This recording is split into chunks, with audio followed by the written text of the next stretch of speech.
teman-teman semua, saya Junita dan Sosyabas. Pada kesempatan kali ini, Sosyabas sedang ada online talk nih, kali ini bersama Mas Erwin Wirapratama yang akan membahas seputar kehidupan freelancer dari versi Mas Erwin sendiri. Selamat siang Mas Erwin, apa kabar? Oke, baik Mbak Junita, apa kabar? Oh baik ya Mas. Saya juga gimana?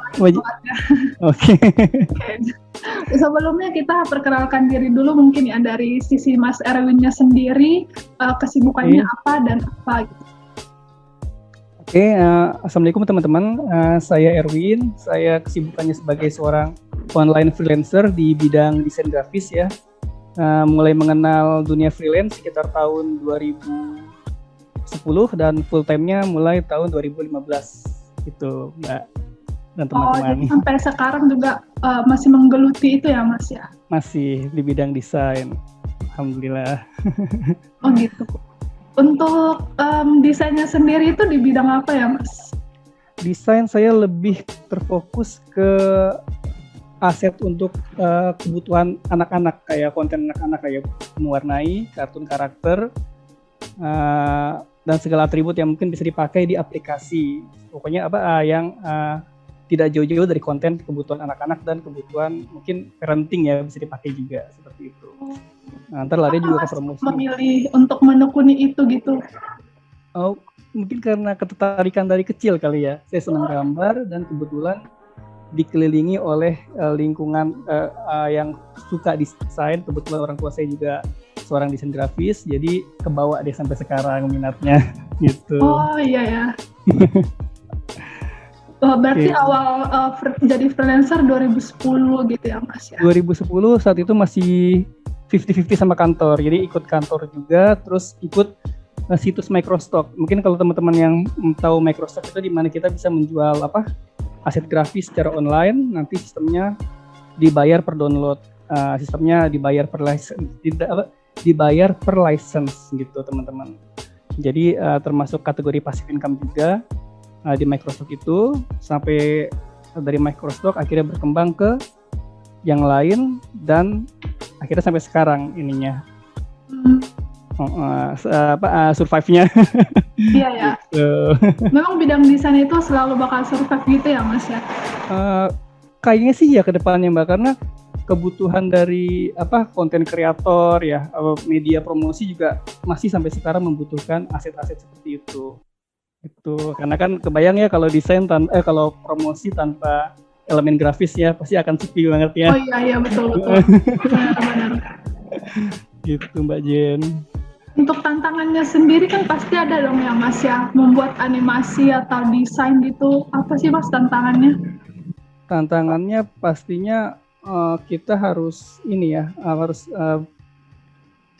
perkembangannya kan pasti pesat ya, dari segi persaingannya juga pasti banyak ya. Setiap tahun pasti akan ada lulusan baru di bidang desain, entah itu anak kuliahan atau apa, pasti kan lebih fresh ya. Kita kalau nggak ngikutin perkembangan akan terpuruk. Mungkin kita juga nggak tahu peluang yang lagi tren, yang lagi laku tuh desain seperti apa. Jadi mungkin tantangannya harus terus belajar, terus improve skill kita gitu Mbak.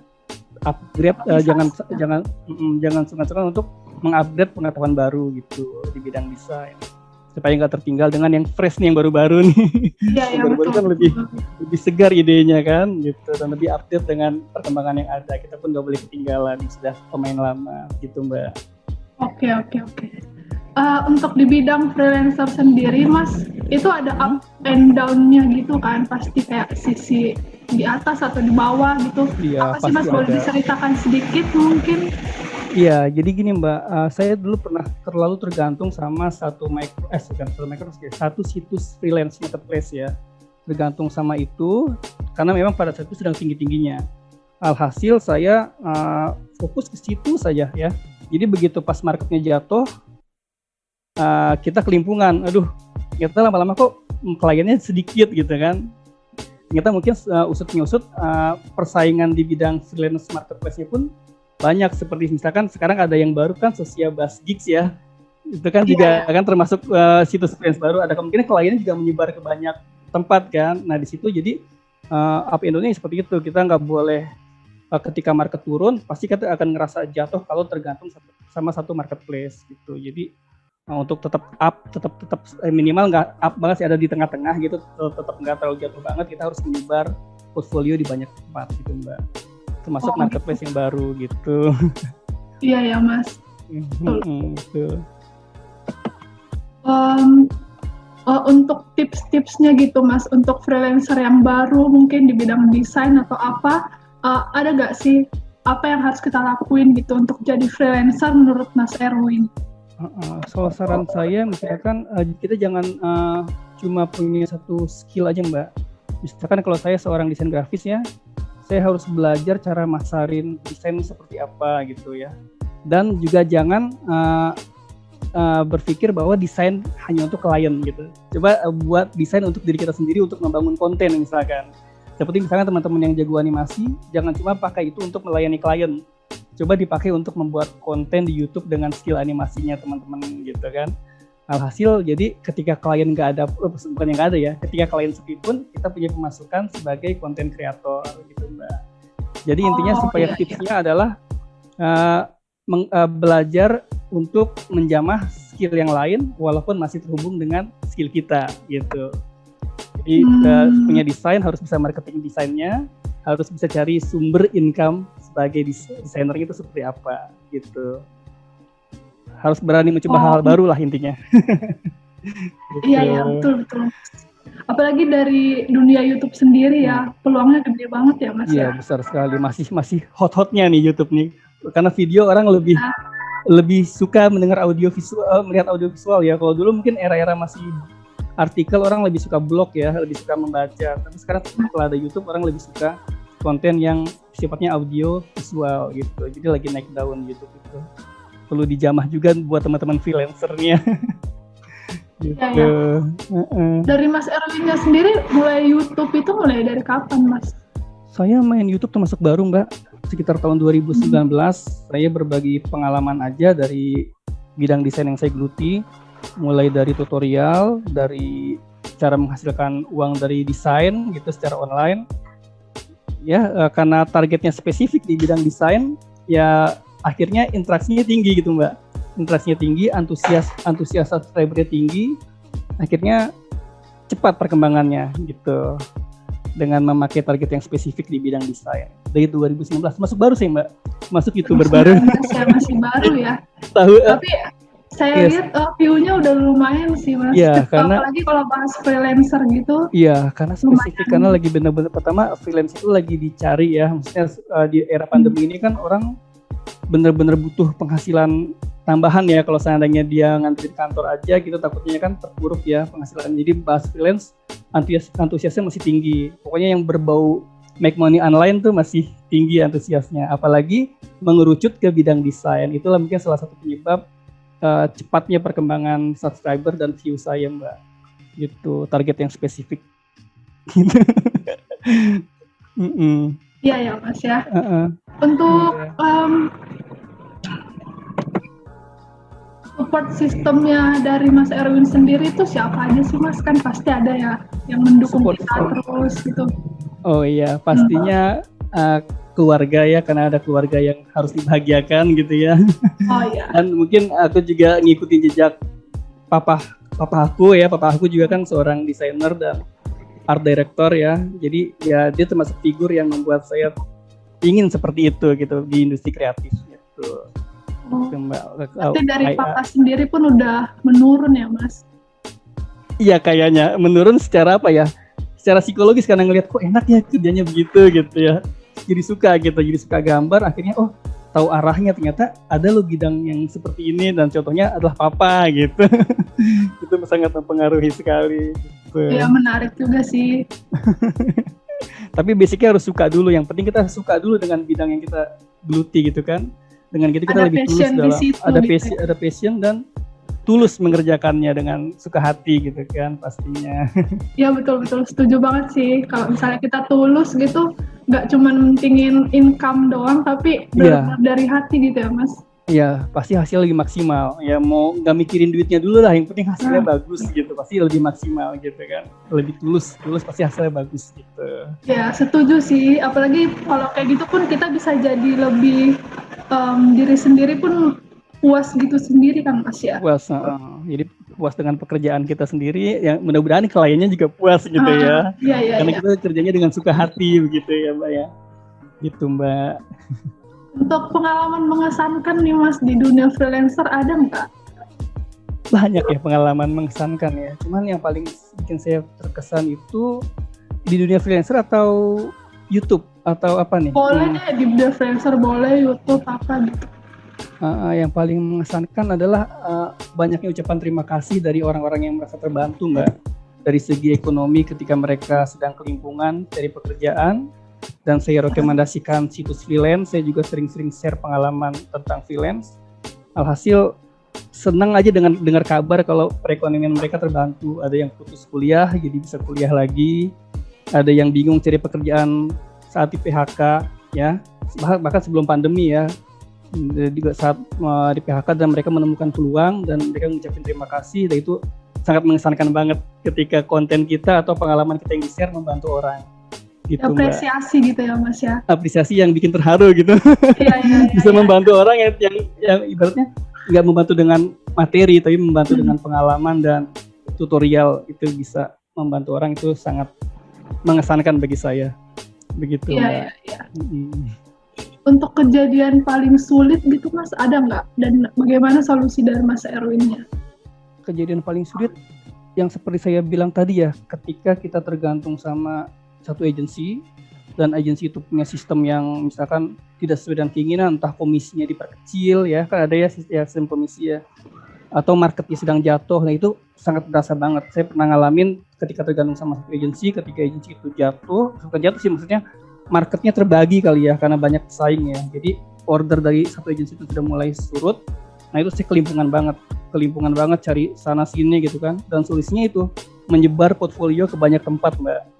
Oh iya. Ada marketplace baru, taruh portfolio di situ gitu. Gini. Ada yang baru dengar kabar, ada situs baru, taruh portfolio di situ. Jadi gitu aja intinya. Mumpung belum kejadian seperti saya saat ibaratnya sebelum sampai saat tersulit, lebih baik ketika masih nyaman-nyaman saja, lebih baik untuk para desainer yang baru atau freelancer yang baru harus berani mencoba di banyak agensi gitu. Jadi nggak salah ya Mas kalau misalnya kita apply di sini nggak apa-apa gitu? Nggak apa-apa, nggak masalah. Selama yang penting kita nggak menyalahi copyright. Misalkan ketika kita jual aset yang untuk perusahaan itu misalkan nggak boleh dijual lagi, jangan dijual lagi gitu. Misalkan kayak misalkan logo di situ untuk dia aja, jangan untuk yang lain. Iya. Gitu. Menjaga privasi dari klien juga sih Mas ya. Ya itu juga harus ditanyakan tuh, boleh nggak dipajang portfolionya gitu. Kalau nggak boleh ya kita jangan pajang gitu. Kadang-kadang ada klien yang pakai portfolio pajang kan, kita harus menghargai itu juga. Gitu Mbak. Lagi kalau misalnya udah sampai hak cipta gitu bakalan ribet juga ya Mas ya. Ribet dan ngeri dan dendanya juga agak lumayan ya. Denda lumayan, apalagi sanksi sosialnya dari para netizen nih. Kan pada kritis ya pasti ya. Pasti pada kritis kalau ada logo yang tiba-tiba dijiplak atau apa, pasti kritis netizen Indonesia ya. Itu yang lebih jangka panjang efeknya Mbak, ke pengaruh personal branding ya. Iya, untuk nama baik gitu ya Mas. Iya betul, itu yang perlu dihindari gitu. Dari netizen sendiri ada nggak sih Mas yang kayak mengkritik banget, apa haters gitu dari pengalaman Mas Erwin? Pasti ada. Setiap orang yang berbagi di sosial media pasti ada hatersnya gitu. Dan jadikan sebagai ini aja Mbak, jadikan sebagai motivasi aja supaya lebih baik lagi gitu. Kita juga nggak boleh menyalahkan mereka karena kan setiap audiens pasti punya pendapat masing-masing ya. Hargai saja mereka yang misalnya kalau jatuhnya sudah memfitnah, maka kita harus klarifikasi gitu. Berarti ngambil sisi positifnya buat kita aja ya Mas ya. Ambil positifnya, berarti kita ada dukungan yang sifatnya keras gitu, bukan apa? Ada pecutan terselubung gitu untuk lebih baik lagi gitu. Mungkin ada yang kurang dari kita perbaiki gitu. Itu Mbak. Untuk momen lucunya gitu Mas, ada nggak kayak apa gitu? Momen lucu ya. Momen lucu itu saya disuruh naikin harga Mbak sama klien. karena pernah mencet. Ada ya gitu ya Mas? Iya, jadi disuruh naikin harga sama klien karena beda negara ya, mungkin biaya hidup mereka lebih tinggi. Jadi ketika saya pasang harga murah dikritik sama dia, dikritik, kamu kayaknya kurang paham ilmu bisnis ya katanya. Di negara kami harga segitu malah mencurigakan gitu katanya. Di negara mereka harga murah malah mencurigakan untuk sebuah desain. Alhasil dari situ saya menaikkan harga sesuai dengan keinginannya. Jadi setiap negara punya beda-beda rate harga masing-masing ya. Gitu. Tapi Itu juga di jangan negara terlalu. apa Mas kalau gitu? Kenapa? Di negara apa gitu kalau boleh tahu? Di negara benua Eropa dan Amerika guysnya yang kalau harga murah malah dicurigai. Malah dicurigai takutnya nggak maksimal. Profesional gitu. Iya, takut dikira jangan-jangan abal-abal nih gitu. Jadi kalau yang bentuknya kayak logo ilustrasi itu kalau bisa, kalau untuk negara di benua Eropa dan Amerika tinggiin aja harganya gitu. Tapi mereka kan marketnya masuk ya Mas ya kalau harganya gitu. Kalau untuk negara-negara Asia ya kita harus pikir-pikir lagi, sesuaikan dengan kondisi. Kayak Indonesia ya jangan terlalu idealis juga, atau kabur kliennya gitu. Iya betul. Gitu Mbak. Itu sih pengalaman yang lucu, ditawar klien dengan, maksudnya klien mengkritik harga saya untuk menaikkan harga gitu. Jadi akhirnya Mas Aryo naikin harganya di situ.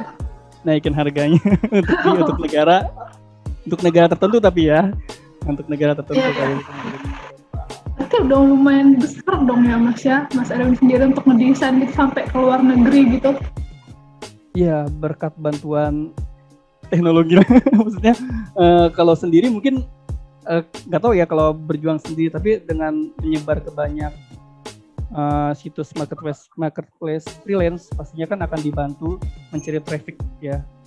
Untuk market Indonesia ada, untuk market luar negeri ada gitu. Jadi ya terbantu karena teknologi juga. Iya.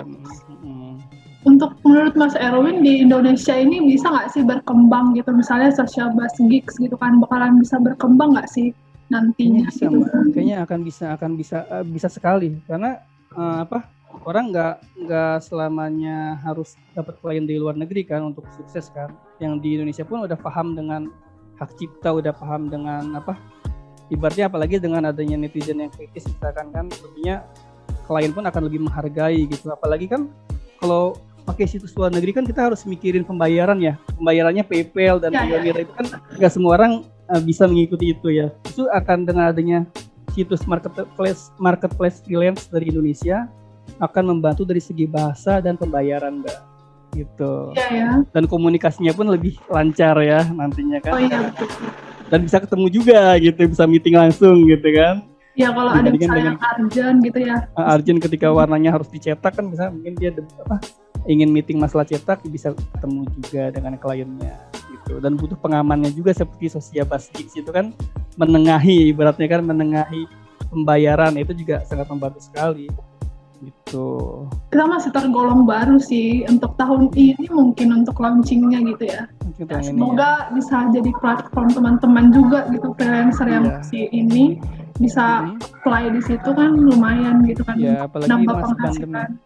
Betul, apalagi masa pandemi ya, sepertinya harus ranah digital harus dijamah oleh banyak orang untuk tetap survive. Gitu, iya, Mbak. Apalagi kita kalau pandemi gini nggak bisa keluar gitu ya Mas, harus dari online apa digital. Iya, meeting pun susah ya, meeting pun harus via Zoom ya, jadi ya ngebantu sekali sih saya rasa ke depannya Social Buzz Geeks ini sangat membantu sekali. Dan sangat direkomendasikan banget buat yang baru memulai freelance ya, karena kan dari segi bahasa dan pembayarannya pun sangat membantu sekali gitu. Iya Mas, balik lagi ke klien ya Mas ya, pasti ada dong yang mau revisi gitu berkali-kali gitu, gimana sih menangani itu Mas? Menangani revisi ya, kalau seandainya masih wajar revisinya, kayak misalkan hanya tidak keluar dari brief awal, kita akan revisi gitu, revisi dengan sewajarnya gitu. Tapi ketika dia udah mulai aneh, misalkan revisinya di luar brief awal, maka kita harus berani minta additional cost Mbak, karena tidak sesuai brief awal gitu. Misalkan yang tadinya untuk konsepnya seperti ini, ketika revisinya berubah konsep, nah itu harus berani, kita sebagai freelancer harus berani ngasih additional cost gitu. untuk konsep baru. Tapi kalau hanya perubahan teks, geser sana geser sini, ikuti aja dulu dengan tulus. Iya Mas. Ya. Atau kalau ada yang berani juga, kalau ngeliat di beberapa komunitas freelance, mereka berani ketika bikin harga dibatasi revisi 2 kali gitu, atau revisi 1 kali gitu dibatasi. Ntar kalau lebih dari revisi itu additional cost gitu. Jadi mungkin itu bisa jadi tips buat teman-teman yang pengen seperti itu juga bisa sih. Netepin dari awal berapa kali revisi. Nanti kalau dia lebih bisa additional cost gitu. Saya terapkan seperti itu juga kalau berani ya, kalau berani. Tapi harusnya berani sih, karena kan kita juga kan harus ada batasnya ya, nggak bisa revisi selamanya unlimited kan juga sangat menyita waktu gitu ya, Mbak ya. Iya betul. Untuk tips dan triknya mungkin Mas untuk freelancer yang baru memulai gitu kan profesinya di bidang desain, mungkin dari Mas Erwin ada nggak? Kalau tips dari saya itu yang pertama, berani mencoba aja dulu ya, berani mencoba dan yakin bahwa karya kita pasti ada yang butuh gitu. Apapun skill kita, mau hanya skill bicara aja, kalau bicaranya bagus gitu kan bisa jadi marketing gitu kan. Mau desain yang simple pun kalau emang kliennya itu simple pasti akan dibeli gitu ya. Dibandingkan dengan orang yang desainnya kompleks. Intinya harus berani mencoba dulu dan berani belajar hal-hal baru sesuai perkembangan zaman gitu. Intinya harus berani terjun dulu ya Mas. Kalau misalnya kita diam-diam doang gitu kan, mendam sendiri, kita gak bakal bisa berkembang juga. Iya. Jadi juga jangan takut dengan keterbatasan, tapi juga harus belajar menembus keterbatasan gitu. Jadi jangan takut nyemplung juga, tapi begitu nyemplung harus siap belajar juga gitu. Iya. Gitu. Berani nyemplung, berani belajar. Jangan hanya asal-asalan gitu ya Mas ya. Asal-asalan juga. Jangan ibaratnya jangan puas dengan keterbatasan yang ada, terus belajar, tapi juga jangan takut untuk memulai. Itu Mbak. Tips seperti itu. Iya. Menurut Mas Erwin nih 5-10 tahun ke depan tren freelancer ini gimana sih Mas? Untuk 5-10 tahun ke depan yang masih laris manis ya kira-kira sebagai jasa yang bisa dijual ya. Tentunya di bidang desain grafis masih bisa desain grafis, copywriting ya, masih bisa video editing ya, masih laris manis juga ke depannya ya.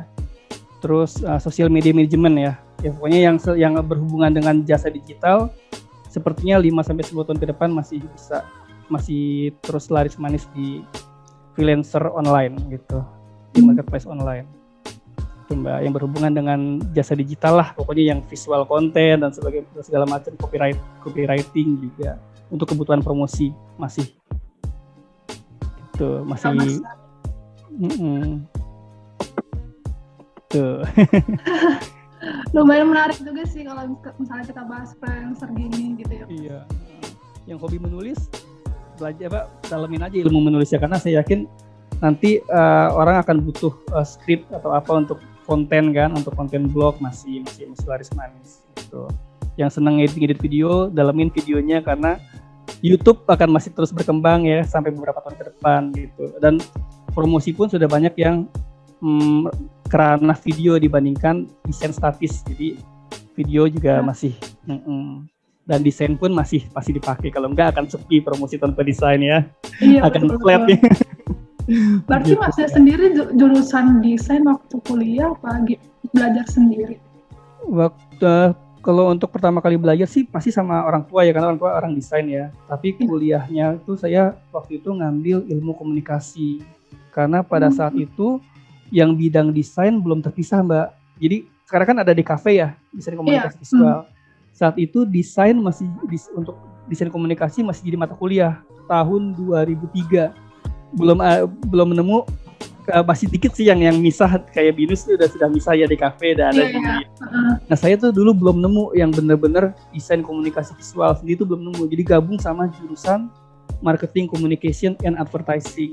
Tapi syukurnya karena belajarnya jadi belajarnya banyak, jadi belajar marketing juga, belajar copywriting juga, dan belajar desain juga gitu. Untungnya seperti itu sih, maksudnya ada plus minusnya sih, yang dipelajarin jadi makin banyak, tapi ya kurang terfokus juga, jadi harus tambahin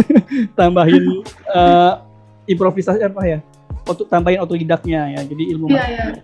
Belajar sendirinya gitu ya Mas, harus menggali. Jadi harus itu juga. Sekarang enak ya udah dipisah ya, Iya. desain ya ada di kafe gitu ya. Gitu. Dulu saya masih campur sama advertising dan marketing gitu. Tapi ada keuntungannya juga sih Mas, jadi tahu kayak sisi marketing, sisi apa. Iya, itu ada plus minusnya ya. Di satu sisi belajar semua, jadi penuh otaknya, jadi agak berat sih kelihatannya, tapi ya untungnya ya itu jadi paham copywriting, paham walaupun nggak mendalam ya, nggak paham marketing juga gitu Mbak. Untuk dari YouTube kan Mas Herwin mulai dari 2019 ya. Itu ada komunitasnya nggak sih Mas, kayak Mas tahu siapa aja gitu untuk di bidang YouTube? Di bidang YouTube komunitasnya. Kalau mungkin channel saya lebih ngelihat ke channel-channel yang sudah ternama lebih dulu ya. Kayak untuk YouTuber desainer kan yang cukup dikenal kan Bang Rio Purba ya, Rio Purba. Oh iya. Paling saya belajar sama mereka, gitu. Sering komunikasi sama mereka, melihat cara mereka bicara seperti apa dan lihat apa yang dibahas. Tuh. Kalau untuk komunitas ada sih grupnya, tapi grupnya lebih spesifik. Misalkan saya bahas tentang microstock atau situs freelance marketplace itu ada di Facebook ya, grup khususnya. Jadi saya post di sana juga apa yang saya jadikan konten, saya post di sana juga. Gitu. Berarti isinya semua kreator juga ya Mas, YouTuber gitu? Iya, sepertinya masuk ke kreator juga. Kalau untuk desainer kan kadang-kadang ada yang desainer yang untuk bikin feed Instagram ya, pasti dia juga termasuk konten kreator kan. Jadi dia bisa desain dan dia bikin konten di Instagram untuk feed Instagram ya, puzzle feed itu kan pasti butuh kemampuan desain ya. Jadi ada yang melayani klien, ada yang melayani untuk dirinya sendiri untuk sebagai konten kreator gitu Mbak. Nah itu buat belajar juga asik. Ya, jadi sama-sama belajar juga sih dari situ ya Mas. Iya. Kita belajar sama yang baru-baru juga nggak boleh diremehin karena anak-anak baru itu lebih fresh sih, lebih update dengan keadaan sekarang gitu. Jadi kita juga jangan terlalu meremehkan yang baru memulai. Kadang-kadang ilmunya lebih banyakkan yang baru memulai gitu. Iya betul. Yang lebih fresh. Masih fresh lah gitu ya. Masih fresh, masih keinginan taunya masih lebih kuat ya dibandingin pemain lama biasanya anak-anak baru itu. Itu kita harus belajar juga sama anak-anak baru itu. Gitu. Kalau boleh tahu nih Mas, penghasilan terbesar dari freelance itu berapa? Kalau misalnya ini? Rata-rata ya. Rata-rata karena saya susah kan naik turun ya. Maksudnya nggak ada angka pasti ya. Dan mungkin ngelihat dari tahun kemarin aja ya. Tahun 2020 ya. Rata-rata sekitar, kalau dirupiahkan sekitar 18 jutaan ya Mbak. 18 kalau dari desain aja ya.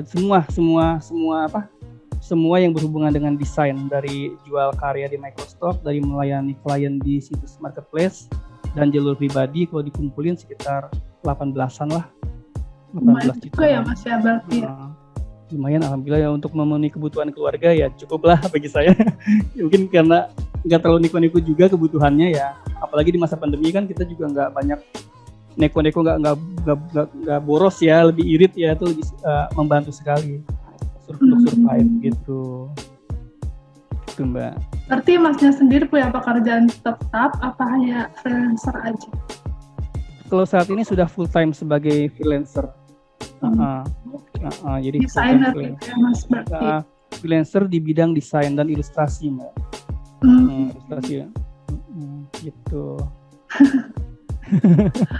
Oke deh Mas.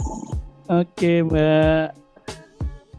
Banyak juga sih pelajaran yang kita dapat tadi ya dari bincang-bincangnya gitu.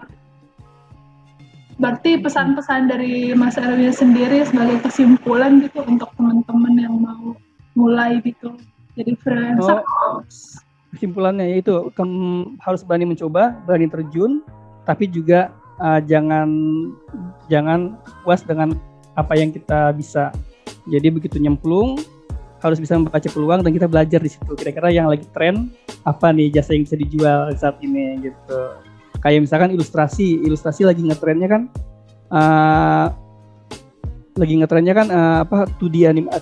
flash design tahun 2020 flash design, dan sekarang kayaknya 3D lagi naik daun. Berarti mau nggak mau kalau kita selama ini hanya 2D, coba belajar 3D juga gitu. Jadi intinya harus berani hal-hal baru dan juga berani nyemplung gitu. Jangan terlalu pengen belajar terus gitu takut orang tipe orang yang ngerasa aduh hanya bisa 2D nih, nggak berani yang lain pada 3D gitu. Akhirnya nggak mau nyemplung. Kenapa? Terlalu perfeksionis atau pengen sempurna gitu. Kayak salah kan? Iya, salah. Intinya harus berani nyemplung juga tuh. Ntar kalau ada masalah juga kliennya revisi gitu kan ya. Pasti ada revisi atau ada penolakan yang harus diperbaiki gitu. Jadi berani nyemplung aja dulu. Berani nyemplung tapi juga harus belajar improve skill baru gitu. Berani mencoba. Iya. Iya sih, menarik banget sih dunia freelancer juga.